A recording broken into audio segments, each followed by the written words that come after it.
It's a mean world out there. And it's a meaner age. Let's change the culture. Let's change the way we think about this world. Let's have a hell of a time doing it. Welcome to Mean Age Daydream, a home for comedy, a home for some politics, and a daydream of a world that doesn't suck. I'm Brian McWilliams. Welcome to this mad world.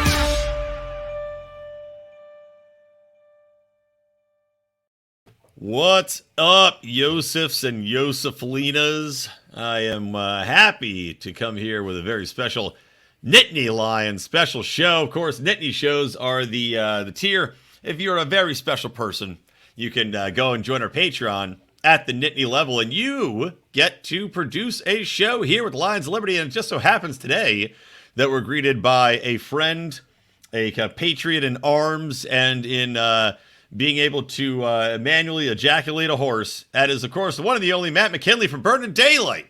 I'm the rich dick of the Lions of Liberty listeners. Yes, clearly, except for the rich part. But you are a except dick. for the rich. And I'm also joined by John Oder, Matt. Just to throw out, Odie's here too. But yeah, continue. Yeah. So yeah, Matt, of course. I did think of something funny just now. So new name of the show, Mean Age Daydream. Everybody loves it.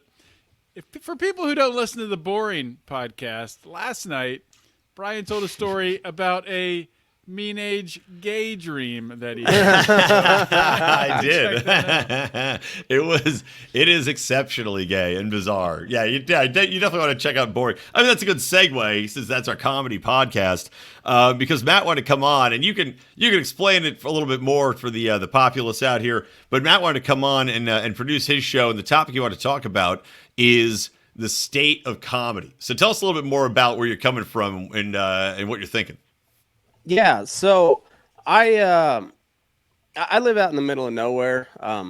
Like you can't see it behind me. I got my cowboy hat here. Mm-hmm. I ride pins for a living. I'm kind of one of the redheaded stepchildren of the cowboy world, where I work in a feedlot and not out in big open spaces. So we kind of get, we're like the Puerto Ricans of the Mexican or of the cowboy community. But one of the things that I really love, like, about libertarians and like cowboys and kind of particularly like your enlisted military type that like have seen some shit. Everybody has a really, I don't know, like a kind of a dark, no holds barred sense of humor. Mm-hmm. And I think a lot of it has to comes from like the work that we do is pretty dangerous. Like you don't think about it much when you're horseback, but like you're just aware that like shit could go wrong, and then you see like you're taking care of cattle, so you see shit die all the time, and so you get a little bit calloused, and you get a different sense of humor that only certain people get, but it's one of those things where you can take a really dark situation, you can still make it funny, and that's the beauty of comedy. And man, comedy has been dismal for like the past 5 years, probably at least. I mean, definitely since Trump. I mean, that was the death knell for most of it. But I wanted to because I think comedy is so important. I think culturally and just like mentally, like it's so good to be able to laugh at shit, and particularly when everybody's at each other's throats. Comedy is the best way to diffuse a situation. I mean, it's also sometimes the best way to kick a situation off, but most of the time it's meant to diffuse it. And I just kind of wonder, because I've been very encouraged by the state of comedy here in the last month, like six to 8 months, something like that. Like there's been a big resurgence of like the because we're all kind of you guys are in, like, you guys just turned 40 about. Right, yeah, I'm like 42. Odie's not quite there yet. Yeah, I'll be 37 later this year. So like we all came up on like South Park, Family Guy, Step Brothers, and Tommy Boy, and just like man, we had it good. Like, and then like it was like after right around Step Brothers. After that, it just like dropped off a fucking cliff. Yeah. And it's just been a desert, and everybody's had to go to podcasts, which podcasts are awesome. I love them. I do one. Burnin Daylight. Burnin podcast. Daylight. Go check it out. Great podcast. But there's you need that Hollywood aspect of the production, like the writing and all of that to like create good shit. And I don't know, I binge watched the Righteous Gemstones here recently, and I was like, holy shit, like people are still swinging for the fence. Like Danny McBride's still fucking doing it, and it's on HBO. It's a big name show, and people are talking about it, and like nobody's trying to cancel him. And I was like, I have not heard a bad thing, and even from the Christian right, which is kind of where my audience more skews, just being the type of people that listen to cowboy shit. But he froze. Well, that's frozen right now, but I'll go back. Well, while he's frozen as his cowboy internet reboots, I want to go back a little bit. Oh, there you go. You froze, Matt, but I'll take that opportunity to go back. Damn you, Elon.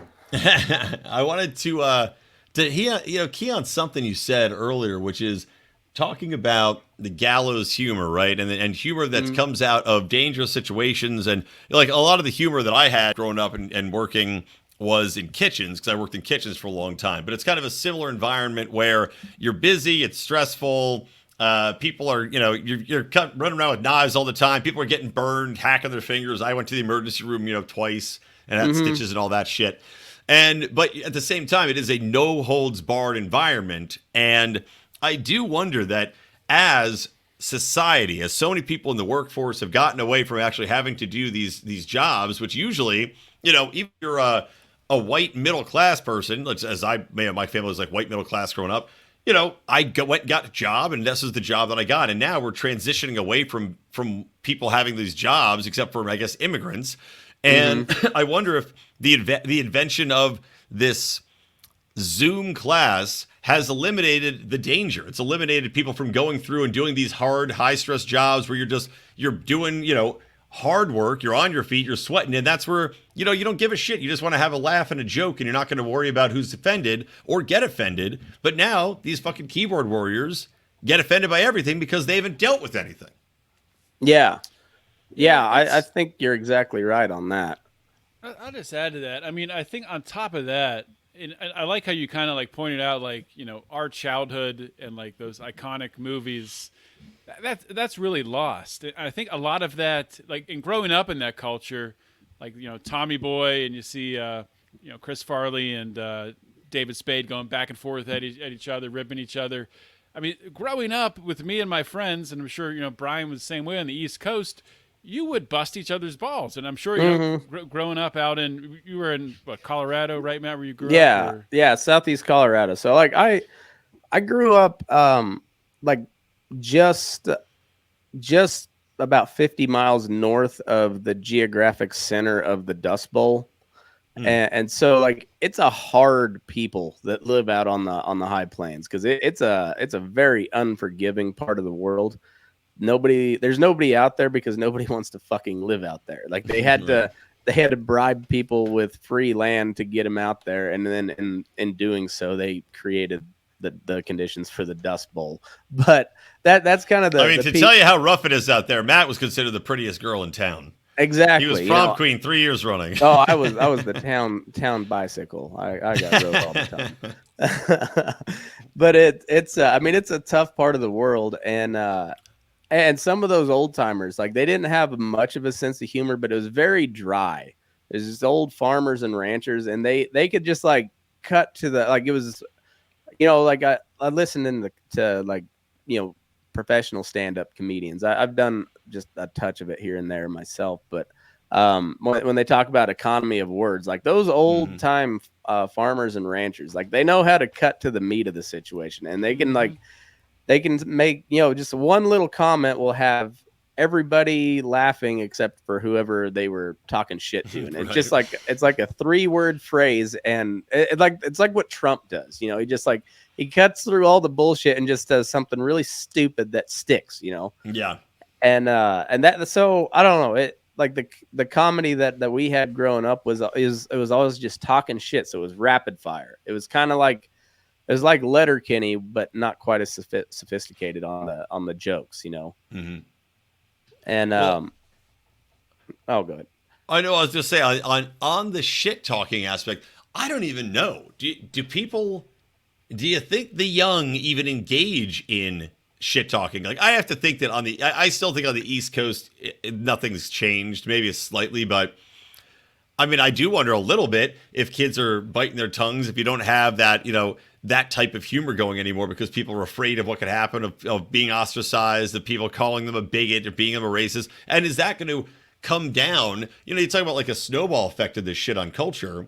Is that going to change the entire way the comedy spectrum and the comedy landscape is going to be for the next generation of people coming up trying to do comedy? Is it going to be this kinder, gentler comedy? Or on the flip side of that, are we going to see, because everything right now is so, woke scold, bullshit, cancel culture, nonsense, are they going to go the other way? And we're going to see the next great rape joke comedians come up. It's going to be like, like even worse things than have ever been said before. They're just going to be like, fuck the culture. It's time to go out and make granny rape jokes. It makes you wonder. I know my kids are going to be savages. Like we roast each other on a pretty continual basis in my household, and like we're, my little boy he's the youngest. He's 5, and he gets his feelings hurt pretty easy. But like, and there's times where like I'll have to get on to his older sister and be like, all right, that's a little mean. But also I'm like, hey, you're the man. Like you're gonna have to. Right, you have to knock that. You're gonna have to knock that shit off, and you're gonna have to fire back. You're gonna have to say some shit that's funnier than what was said. So if you can't, either that, you're gonna have to make fun of yourself, and then it's not as fun for when people are making fun of you. If you can roll with the punches, then eventually it gets passed off onto the next guy, and that's how you learn to be funny that way. Like that's always why the fat guy or the ugly guys are the funniest, because they know how to make fun of themselves. They've heard it all. Yeah. I mean, I think a lot of it has to do with this, culture, especially in schools, of everything is bullying. Mm-hmm. If a kid looks at another kid the wrong way, it's bullying. Or, well, that comment was a microaggression, and Stephen interpreted that as being hurtful towards him. None of that was like our childhood. None of that was anywhere close to there. I mean, bullying wasn't even talked about. We would have like brawls outside in the yard next to our school, just for fun. Like, oh yeah. Oh. I remember coming home from school one time after a fight, and I was just dreading it. Like I was going to go after, because my mom was like, "Well, yeah, wait, we'll see what your dad has to say when you get home, when he gets home." And you're just like, "Shit, I'm going to be in so much trouble." And so I was like, "Yeah, I got in a fight today." So, well, with who? Oh, it was this kid. Did you win? Yeah, I won. All right. Let's go eat supper. And that was it. I was like, oh, fuck. Like I got all worked up, and it's just like, he's like, oh, all right, cool. Yeah, it's like boys will be boys type of thing, and I think that's lost too, right? The entire concept of boys will be boys is now, toxic masculinity.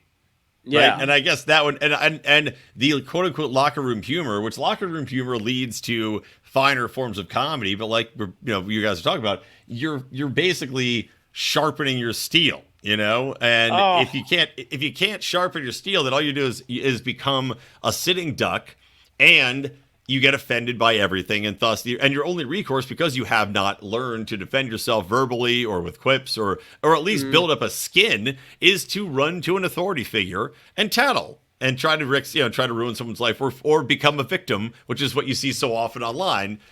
With the bullying, with victim culture online, with, look at the Taylor Lorenzes of the world. This horrible journalist that goes out, writes slander pieces on people that aren't even based in fact anymore. You know, it's just making stuff out of whole cloth. And then if somebody dares to give her a little bit of rapier, to give her a little bit of pushback, what does she do? Cries victim and goes on the TV shows and says, "Oh, I'm being harassed. Oh, well, somebody feel terrible for me." You know, like what I don't understand about those people is like, why? How did they get there in the first place? Like, what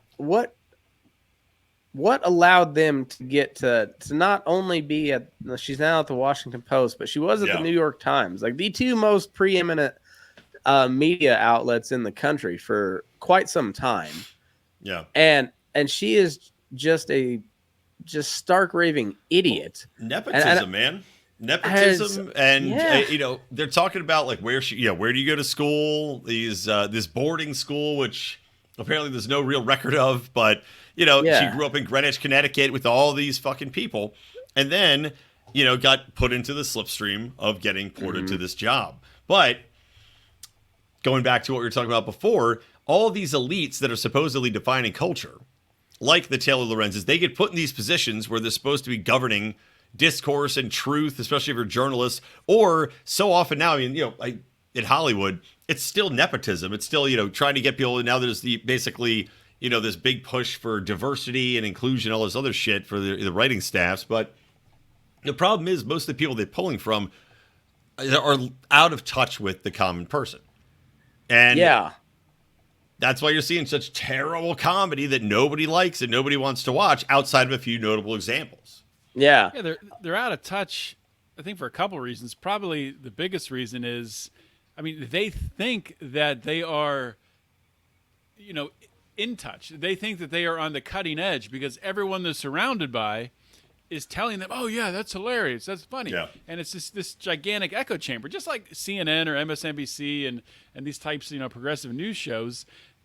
They don't. I mean, they can't believe that people are giving them shit, you know, and saying that they're fake news. They think they're the freaking real news. They don't think that they're, you know, way out of touch. You know what was one of the weirdest moments that like really where I realized like the culture has really like something was broken with the culture was the grab her by the pussy deal, where I had friends, like good friends of mine, who I couldn't make the reference to 40-year-old virgin and the tits feeling like a bag of sand, like because I started a whole conspiracy theory off of that comment that Donald Trump is a virgin, because that sounds like something straight out of the 40-year-old virgin. But I had friends that were so all of a sudden offended, and like just let you know, it was like, right well, I never. Who says that? Really? Well, I never. You know, and I remember I was what Jake Tapper was like.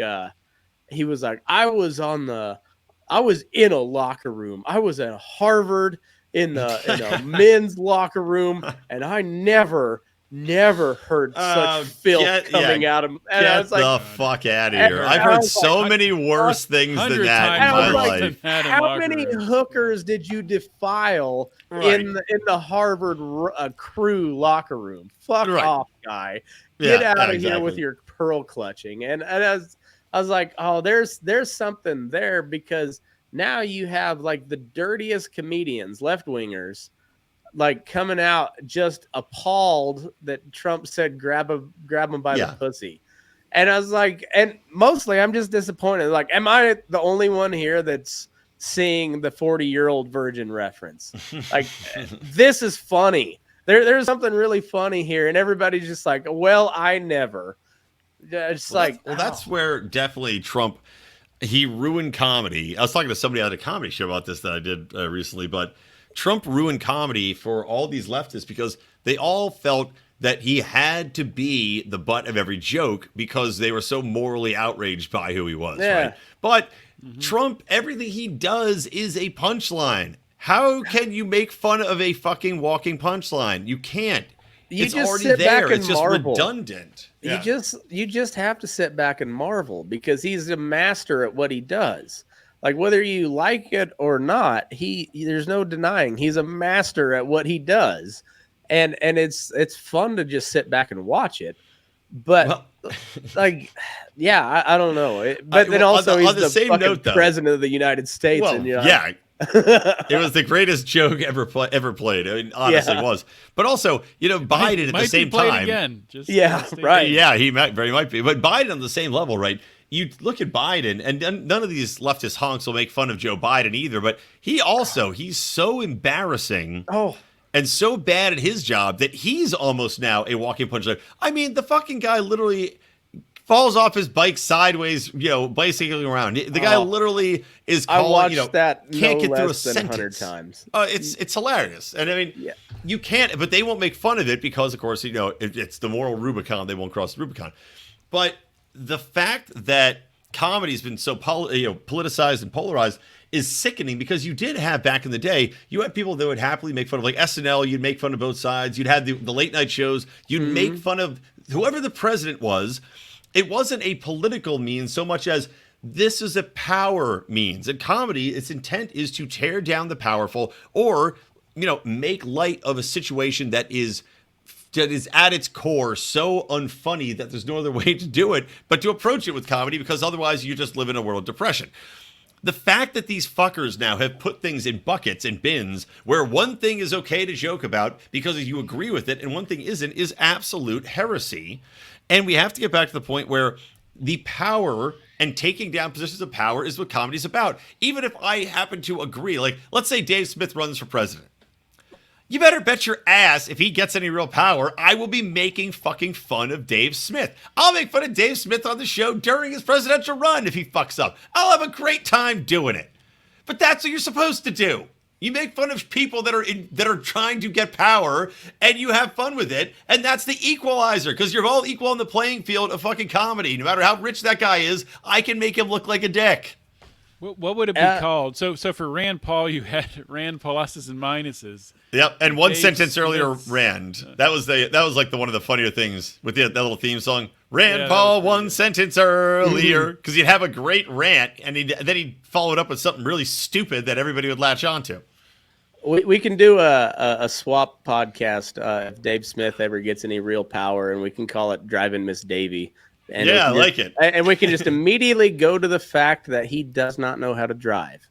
So yeah, that is weird that he still doesn't. He Ubers into the city. Only like, get a person who asked him about that. I know, and I appreciate the shit out of you for that, Odie. So weird. Yeah, it's so weird.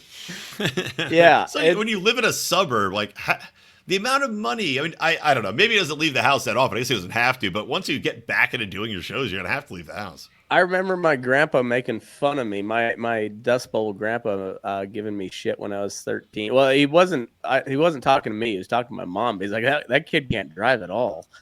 And like that's when we started driving. Was like 13. My grandpa's like, that kid can't drive worth a shit. See, again, and that's like the effectiveness of comedy, of bullying, quote unquote bullying, in getting people to actually improve their lives. Can we talk about that too? The impact of comedy on improving people's lives. You know, what do you guys think about that aspect?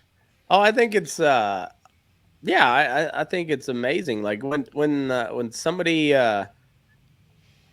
especially like if you like Patrice O'Neal was like the king of that, because he would say it in a way that you could not refute the truth, but yet you could still not laugh at it. You know, you had to laugh, and you also could not escape the fact that he was 100% right that you were a fat shit or whatever it was. Right. It's just like that level of like comedic brilliance where you can just cut to somebody's core, but not make them break down over it too. Like that. Right. They're so helpful. Yeah, I think every group of friends has at least, you know, the one guy or two guys who either, you know, high school friends or college friends, where, you know, they just kind of, it's just the old failure to launch. They just really don't go out and get a job, don't, you know, try to, you know, pursue a business or anything. Like I have one buddy who's ever since he went to college, but ever since he's just worked as a golf course starter. And, you know, we always make fun of him, but, you know, I'm starting to think maybe. What does starters pull down here? 18K? That's like That's like the old man retired job on the golf course that they don't pay them anything. He has to go do it so he doesn't blow his brains out. The funny part is, I think he's actually going to win out in the long run because he's like moved up a little bit, and if he gets to like the manager position, like he'll retire with like $100K pension. Well, if he gets the manager like position, 55. but I thought you were going to say he's going to marry the golf course owner's wife, or something like that. Like he's that's his angle to be in the will. That's the whole play. He's gonna land the deal for Caddyshack 3 or whatever. Right. It's a municipal golf course, so you got the politics of that involved. They even have starters at municipal golf courses. They let you just go and pay for it, and then you handle it yourself. You walk out there and just do it. Handle it yourself. Come on, maybe where you grew up, Ryan. Where I grew up, we have order. Fancy. My home golf course back in Kansas, where the last place I lived, it was honor system. It was $20 for 9 holes, and you put your money in an envelope and stuck it in the slot, and and that was it. I was out of college, so I was a respectable citizen at that point. So I never stiffed them on the greens fees. I had honor, but if I would have went there about 4 years before that, not a chance I would have paid any money to that golf course. Not a chance. I wonder if I played this golf course. There was one when I was driving out to Los Angeles. We drove through Kansas, and I swear to God, we stopped and played a golf course that was just like some farmer just had land and he just made it into a golf course, and it was a fucking piece of shit. We called it a cow pasture because it literally was a cow pasture. See, there's some real shitty golf courses, but also we just did a live podcast the other day, and it wasn't a complete failure. Sound system was shitty, so like everybody that was directly in front of us couldn't hear a thing we were saying. Was this a Pork Fest or at? No, it was back in Kansas. Okay. We set up at a local brewery, and they had a PA system, but the way it was set up, everybody right in front of us they could almost make out what we were saying, but couldn't really hear us. And then everybody that we couldn't see on the sides were laughing their ass off. So, but it just felt like we were bombing for an hour and a half. Just at one point, I just we just fuck it and just started bullshit and yelling, trying to yell over the top of each other because we couldn't hear either. We didn't have a monitor or anything, and it was kind of a train wreck. But there was a couple people that came up and they're like, yeah, it was fun. But back on my original tangent. One of the good things about Kansas, and I spent the first 5 minutes of that show just shitting on Kansas just because it's a little border state rivalry. But I will say one of the hidden gems about Kansas is most little small towns in Kansas, if they have, I'll say 2,000-3,000 people, they will have a really decent 9-hole golf course. They every little town in Kansas, and they're proud of it too. They take good care of it for the most part. There's some shitty ones, but for the most part, they're you can just stop just about in any decent sized Kansas town. So say 2,000-3,000 people or bigger, and there's a decent golf course there that's really really well manicured, taken care of golf course. Yeah. Well, so getting back to comedy here, the state of comedy. So what would you guys say? Who do you think are the top 3 comedians, or let's just say the top couple comedians you think are right now, at least for our your perspective, and who are the worst? So I'm curious to see if we all tend to agree and have the similar views on this, or if we have very disparate views. Are we talking stand up? Are we talking? Yeah, we'll say. Well, you know what? Let's say stand up, because movies. The thing with movies is that then we're just naming actors. You could name movies that you think are good too, but trying to think that things are going to be recent, people that are still active. Yeah, and with movies, actors they're just reading scripts, unless they actually had a hand in writing it, and they rarely do. Right. Okay. As far as comedians go, I think I mean it's real cliche, but you got to hand it to Rogan, and Rogan's not even in my top 10 of best comedians of all time, but he's no doubt the king of all podcasters. Like it doesn't matter what what you do, like when you look at your stats or whatever, when you think of podcast, you think Joe Rogan. And he has started so many good comedians' careers. Like he's launched a lot of good people. So like he just like kind of like we did a March Madness for best westerns of all time, Western movies of all time, and we purposely left Tombstone, but we left off Lonesome Dove because it's not truly a movie, and it would have won by like automatically. It wouldn't have even been a contest, so we just left it off. And so like I feel like I almost have to leave Rogan off, but like he's got that honorary, like he's so important, and I know he doesn't want to be, but like that thing that he has built is just crazy. But so I'll give it him, and then I'd say Bill Burr. And I gotta say Dave Chappelle. Like those, I mean, it's a very cliche top three, but like, I mean, fight me. Like, I agree with you. I would definitely agree. Yeah, I mean, Rogan. I've seen. Honestly, I haven't seen a lot of Rogan stand up. I've seen some of it. He has some good bits. But yeah, from influence, I mean, and from how many careers he's launched. I mean, I saw him absolutely ruin a Kill Tony podcast as well. So like, there's Tony Hitchcock's very, very funny too. He really is. Like he kind of annoys me, but he is funny. Like I can't. He doesn't annoy me that bad that I can't laugh. But he's good. I'd say like under the radar top three. Big J Okerson might be the funniest man alive. He's going to be mine. He's on my list. He is so funny. Mark Normand is really good. Yep. And, Ron White is always a classic. Like he's coming from rural America. Like we love us some Ron White. And he's good, man. He's the only bad boy that has made it with the church crowd. Like you can get some church grandmas that will still laugh at some of the nastiest Ron White stuff. Yeah, he's had because he's from small or something like that. I don't know how many wives he's had, but he's small town Texas. He gets it. He gets these. Hold on, you're breaking up on us. You went digital. All right, here, wait. Go ahead, Odie. Give yours while Matt's internet. I'll chime in with one of my under the radar ones, who I found on Rogan, and I just think it's hilarious. Theo Vaughn.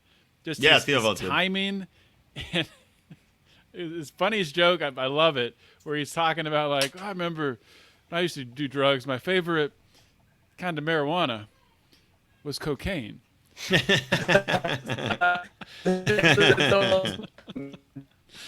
You're still digital robo voicing, Matt. Who else, Odie? Who else? I mean, Chappelle's got to be up there. He's a legend. The only thing about Chappelle is he seems to get on in his specials now. It's almost like he politicizes them for himself to make a point. Like the last one was all about talking about the trans from his perspective or whatever, and he got blown up for that. The one before that was, I forget what it was, but it was like the same thing. It had like a theme to it. When he was just talking about whatever, just random shit. That's when he's the best. Just cutting up. Well, that's like when he had Chappelle's show. I mean, that show. That series was 2-3 seasons. That's some of the funniest comedy that I've ever heard, for sure. Yeah, no, it's absolutely genius, and I think that to agree with Matt McKinley. Oh, do you have anybody else you want to add before I go into mine? Amy Schumer. She's hilarious. No, I'm kidding. I hate Amy Schumer. Well, I was thinking there's somebody, I forgot who I was going to say. Somebody that has fallen, basically was really good and then just fell to the wayside into shittiness. But, I'll say, Chappelle, goes without saying. But I'd say, I agree, Big J Okerson is unbelievably funny. I agree with Matt. He may be one of the funniest people I've ever heard in my entire life. Just naturally hilarious. Oh, I was going to say Howard Stern. That's one Howard Stern. I never thought the shit he did with strippers was that interesting, especially if you're just listening to it. I can't see the strippers. Why do I give a crap about this? Yeah, I never understood that, really. I don't get it. I'm talking to a hot porn star here. Okay. This is radio. I don't know what the allure is. But he was very funny, just bullshitting. And now, of course, he is a liberal piece of dog shit. But I will say that Norm Mcdonald for me is still one of the best all-time comedians. He's always been one of my favorite comedians in the entire universe is Norm Mcdonald. And I have not had a chance to watch his special yet they recorded before he died, mostly because it would from an emotional standpoint, I'm not ready to acknowledge Norm's dead, I guess, is why I haven't watched it. But he would tell unbelievably un-PC jokes. He would, just go on, like, when he's on The View, just talking about the Clintons, he's like, well, Bill Clinton killed a guy. Norm Macdonald didn't give a fuck about who you were. He was going to do his jokes. And he was, brilliant. That was on the record. Everybody knew he did a pop-up show I used to do a lot called the Comedy Car Hole, which is where I started my comedy career. And Norm headlined one night, and this is after you couldn't say retards anymore. And he just made an unbelievably hilarious retard joke. Unbelievably hilarious. So he just didn't give a fuck. So Norm Macdonald's a legend. I can't believe I forgot him to mention him. Yeah. But yeah. David Tell's another one I think is absolutely genius. I agree. Bill Burr is genius. But as far as I'm trying to think of somebody under the radar Ari Shapiro is very, very funny. Yeah, and he is. He doesn't get enough credit. That. I'm really excited for his Jew special. Like I think that's going to be really fucking funny. Yeah, he should be pretty good. I had my dorm roommate was a Jewish guy from North Chicago suburbs, and I miss just being able to just tell Jew jokes just because my friend was a Jew. Everybody's a Jew these days. I know, but everybody gets all sensitive and shit. And it's like, but I lived with this guy for 3 years. I like this guy. Yeah. But he happens to be a Jew, and that's funny. Yeah. Well, the thing is, when you're hanging out, like I grew up in a community that, I grew up with a lot of Jews, and they would make fun of each other. So they give you permission. Yeah. You can make fun of them, they make fun of you. Everybody cuts up on each other. It's just a right. It's a good Well, time. it's like, in Maverick, it was unwoke. They have all the colors of Bennington in there, the blacks and the whites and the Hispanics. And do they have Asians in there? I don't know if they had any Asians. Did they work the Asians in? I can't remember. But point being, they're all making fun of each other.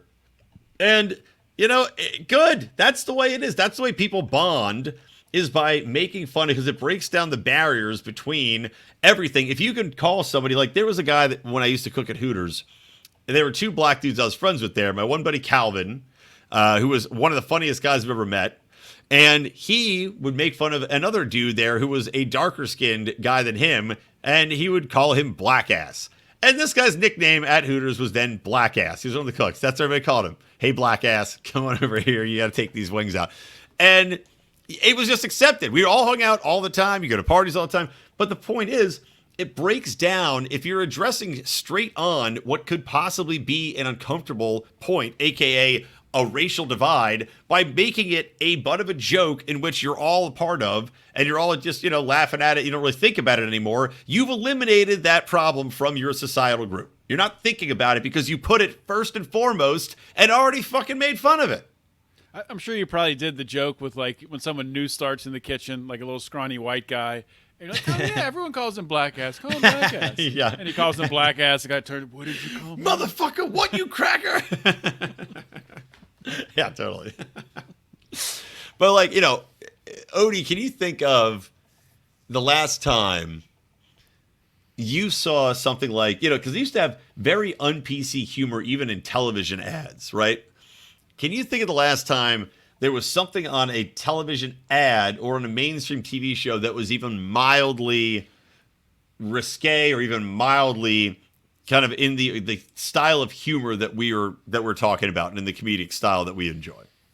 Definitely not on a commercial. Like, commercials are horrible now. Yeah, it's just unbelievably unfunny.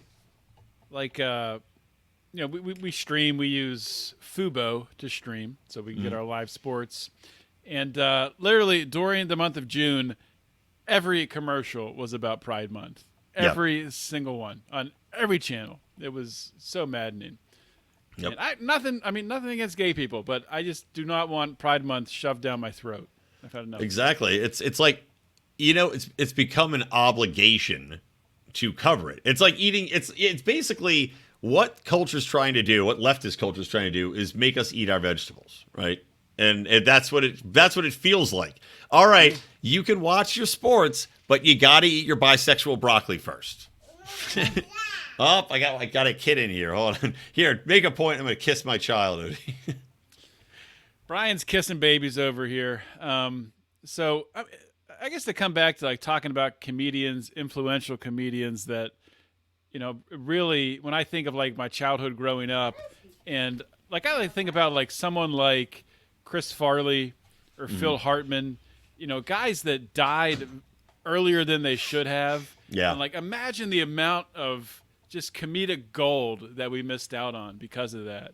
Like, how many more movies would have Chris Farley made? Like, would they have? Well, here's the question: would Chris Farley have been canceled for being himself?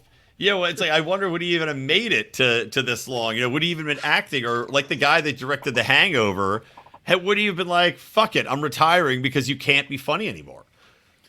I mean, the culture's made Will Ferrell. Will Ferrell's, think what you want about his politics, and they're not great. He was one of the funniest people in films. Will Ferrell was brilliant. And now he sucks. They've ruined him. They broke Will Ferrell. He's not funny anymore. Adam McKay, not funny anymore. They broke Adam McKay.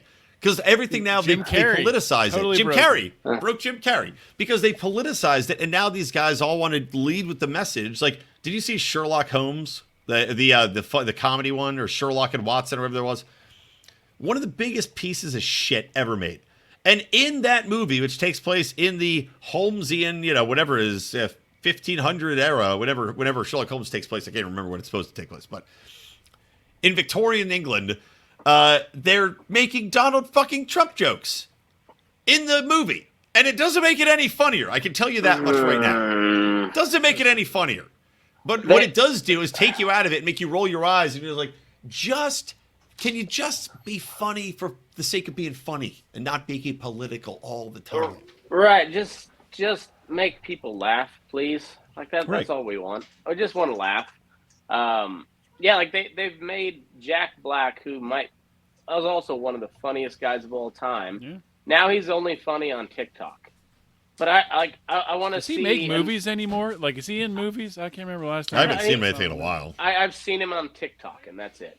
And but I want to see another Nacho Libre or like. Another... love Nacho Libre, by the way. Yeah. That movie is fucking that's awesome. That's a good point, man. So, because you wanted to talk about, I think, part of this, like the future of comedy, and TikTok, Instagram Reels. These like 90-second, 60-second, videos. Everyone's attention span is so fucking short. I'm guilty of this too. When you're watching a movie, looking down your phone, and they're like, the movie. We just have no attention span anymore. We're all addicted to our phones.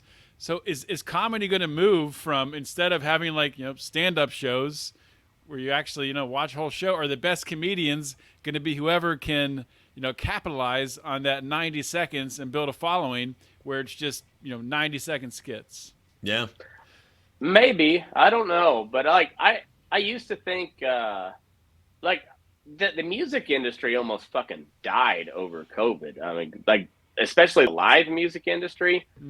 And one of the cool things, me and my wife went to Denver here last month to Red Rocks.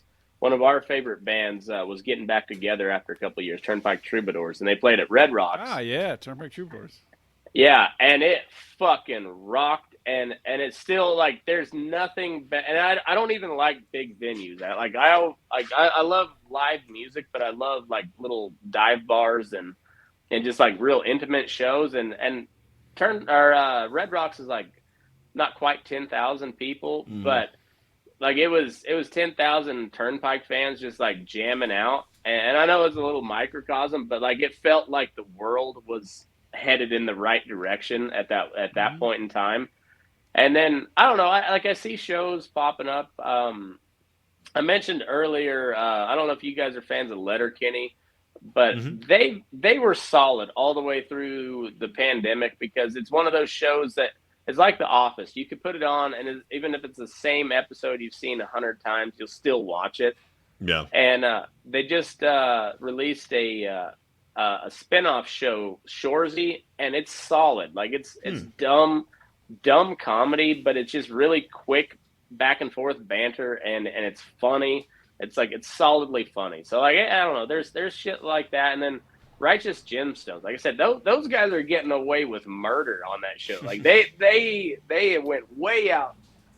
They really well, you know why though? I'll tell you why they're getting away with it is because they're making fun of the religious right. That's why they're getting away with it. That's why there's and but at least people on again, it used to be that conservatives couldn't take the joke, right? Right. But now conservatives can take the joke. Conservatives are more willing to laugh at themselves. Conservatives could probably watch the Righteous Gemstones, even if you're religious, and be like, yeah, I know a guy that's exactly like this asshole, and it's pretty funny that they're making fun of it. Whereas the left will say, all these people on the right are like this. They're ignorant fools who don't know how corrupt their institutions are. And meanwhile, they don't realize how corrupt the institutions that they support are, but they've lost the sense of humor. If the left or the conservative right makes a good joke about libertarians, I'll laugh about it. I mean, I'll recognize that. The thing is, it never happens. They're never funny. No, very rarely, and if they do, it's something that we already made about ourselves because I don't know, libertarians have, for the most part, have a pretty good sense of humor. Yeah, I will say a lot of them do. I mean, there's not a lot of libertarians I'll say that I've met that necessarily can make that jokes, but they can laugh at the jokes. Right. I mean, one of the funniest things just in libertarianism is just the dumbest one. No step on Sneck. It's like it's just, I laughed at that when I first saw it. I laughed at it so hard. I was like, this is just so perfect. I know, and I love the Gadsden flag. Like I'm a big fan of the Gadsden flag, but that made me laugh really hard. So funny. God, it's so funny. Speaking of libertarians, like we were at the Dave Smith, or I guess it's part of the Problem podcast, the one you made it to. Me and my wife went to the comedy show, and then there was so much autism in that room. So much autism. Oh man. I'm really excited that they were able to do what they needed to do at the LNC, but man, they got a cool problem. There was not much cool going on there. I will say there have been some people, like in the California delegation, there's some people that have I was surprised, like decent senses of humor that I was hanging out with, having a good time with. Tyler Janke was sitting next to me the whole time, and Shane was sitting next to me the whole time. Tyler Janke's a funny guy, dude. Yeah. These are good-looking people that are have a sense of humor, and that's what the Libertarian Party lacked. And they, a lot of these people are recent, last 5 years come aboard.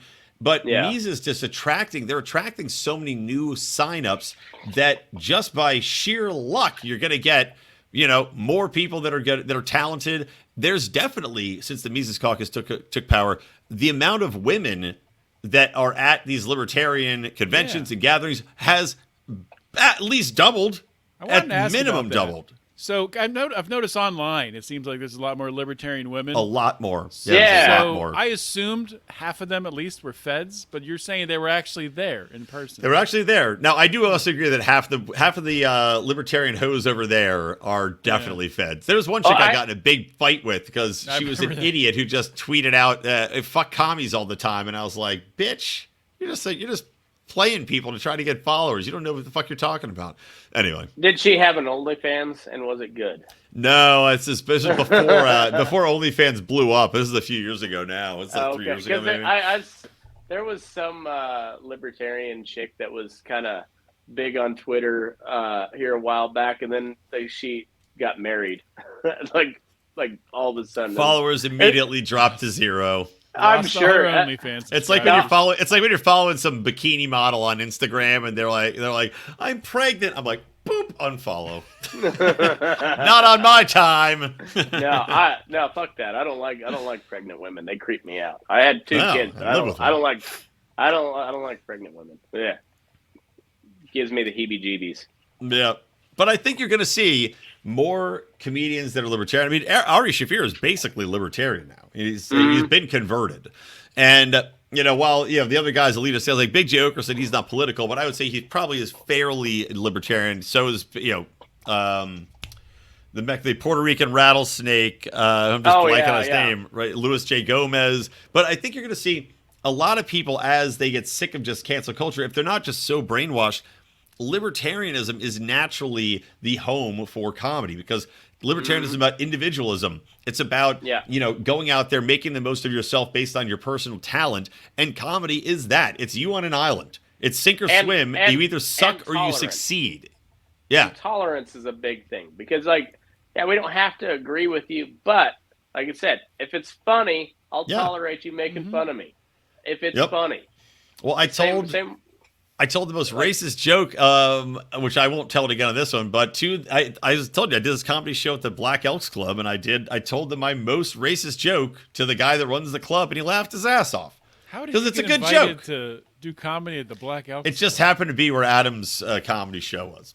It was like the venue space he had, which just happened to be like a Black Elks Club. But I told him, both my I only have a couple black jokes. But they laughed at the black astronaut, which is I do an impression. I say, all right, I have an impression for you guys. And I was sitting like 4 old black dudes, and I was like, here it is. All right. We didn't land on the moon. The moon landed on us. And I said, that's a black astronaut. Odie doesn't get it. Do you get it? I get it. Like landed on Plymouth Rock. They got it. They laughed. But again, if it's funny, you laugh. And then after that, we're just talking. It's just bullshitting. So that's the way it should be. Comedy wins because what's funny wins. It spreads the message. And again, comedy is about breaking down the power dynamic. And everybody should be about breaking down the power dynamic between peoples or persons. Which is why, I hope Dave Smith does run for president just because I want to see it. Honestly, though, I would tell Dave, don't do it because he has 2 small kids and probably... Yeah, personal advice, I would say don't do it. Yeah, you don't want that shit. But I would like to see him do it selfishly, at least. Sure. But from that perspective, though, that's why one of the reasons why Dave is so good at communicating is because he can just cut through the bullshit and tell a joke and take the conversation in the direction he wants to take it. I'm not delusional. There's no chance if he runs that he'll get on stage with the Democrat and Republican candidate. But if he somehow did, he would be able to hold his own and punch back and totally control the conversation, regardless of what the network hosts try to do. Right. Well, what if Rogan, we're talking about Rogan, he has the biggest platform in the world right now. What if Rogan hosts a presidential debate? Think of the optics. If he says, I'm going to host a presidential debate, if you can get Dave in there, but if you can get one of the other 2 to agree, the other candidate has to agree, or they're going to look like the biggest bitch in the world on the world's biggest platform, and they're getting strong-armed into it. And I will run a live betting show concurrently. So, That's first two new shows you've committed to now, right? I know it. Runs for president. I'm keeping track. I know it. But yeah, first one that sparks a joint with Rogan gets my vote. That's probably pretty close to it. Well, it definitely adds a wrinkle, but I think also having a comedian be the one that's asking the questions of these candidates is going to be a vastly better option, even if they vet the questions ahead of time. But if he gets to create his own questions, if Rogan gets to create the questions, he's going to cut through the bullshit more accurately. Because comedians also have an innate, unless they sell their souls, as so many of the progressive left have done, you have an innate bullshit detector as a comedian because your job is to point out the absurdities in the reality around you. So Rogan should be able to cut through the bullshit and be able to cut through and say, here are the topics, here's the questions that are going to slice through and expose the cracks in this and expose the absurdities and the realities that these people are pitching us. So he'd be fantastic to present the questions. What they could do if Rogan was down for it, and Dave does run, is, they exclude the third-party candidates from the debate. So Rogan just has a podcast where he brings on Dave Smith. Maybe you bring on another third-party candidate. You have 2 or 3 there. And they just watch the debate and, they can just cut up and make fun of the other answers and then give their answer. That'd be fun. Podcast. I would definitely listen to that. Yeah, maybe Dave can come on our show and do it. That'd be even better. Yeah, perfect. All right, well, Yeah. we're almost at an hour, so let's wrap this up. Matt, do you have final thoughts on this? And also tell people, we're talking about Burnin Daylight, but tell people where they can listen to you and all that good stuff. Yeah. So I'm Burnin Daylight podcast. You can find me on all the platforms. Burnin Daylight. I have a Patreon. That's patreon.com/Burnin Daylight.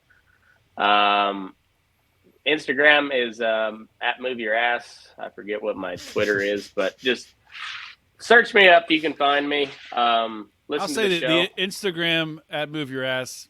It's pretty good. Strong follow. I enjoy Highly it. recommend. I enjoy it. I appreciate it. There was something the other day that you posted that cracked me up. I can't remember what the fuck it was off the top of my head. Though. I went hard on the Pelosi with Mexican kids, like because that was so funny, man. We were just laughing at that the other night. The look of utter repulsion on her face when that girl bumped into her. She's like, "What the fuck is this?" She's like, "Don't we have cages for these kids somewhere?" I know I helped Obama build them. So I made a meme. It was the Dwight when Dwight Schrute from The Office when Angela comes up behind him. He's like, "Fuck!" Like Nancy Pelosi and Mexican kids. But no, I'm encouraged over the past 6 months for the state of comedy. Like I said, with Righteous Gemstones is one that really I like. That one, they go hard in the paint, and it's not just on just because it's the Christian right, but it's Danny Mcbride. That guy is a really important figure in I don't know, TV comedy or not so much stand up, but yeah. Well, he's a writer. He does a lot of writing for films too. Yeah, so he writes and acts. Yeah. So but I think he's doing some really good shit. The Canadians. I mean, honestly, over the past 10 years, the Canadians have done really well in the comedy sitcom market with Letterkenny, Trailer Park Boys, now this Shoresy show. They're kind of killing it up there, which is surprising because you can't talk about anything up in Canada. No. If you listen to Jordan Peterson, but Letterkenny covers a lot of taboo topics, and they make it funny. So I don't know. I don't know what to believe on that part. Yeah, well, it's like in the UK now. I mean, I haven't seen anything really new come out. Oh, one of my shows that I really enjoyed was that Mitchell and Webb look and Peep Show, and there was very, very funny comedy, very un-PC and challenging the norms and making very uncomfortable situations. Of course, Monty Python, always genius. But yeah, I don't know now with the laws they have about hate speech and questioning and everything else. It's just, who the fuck knows, man? The Kids in the Hall, I know they're great. They're out of Canada. They're making good content now again. And we have to give a shout out to the Always Sunny in Philadelphia.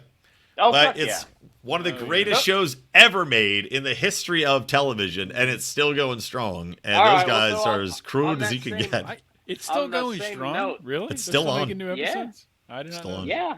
And on that same note, being from Colorado, I think everybody from Colorado has a little extra respect for South Park because there's so many only Colorado people jokes that the Little League baseball episode. I don't know if you remember that. Yeah, where they're playing to lose. Yeah.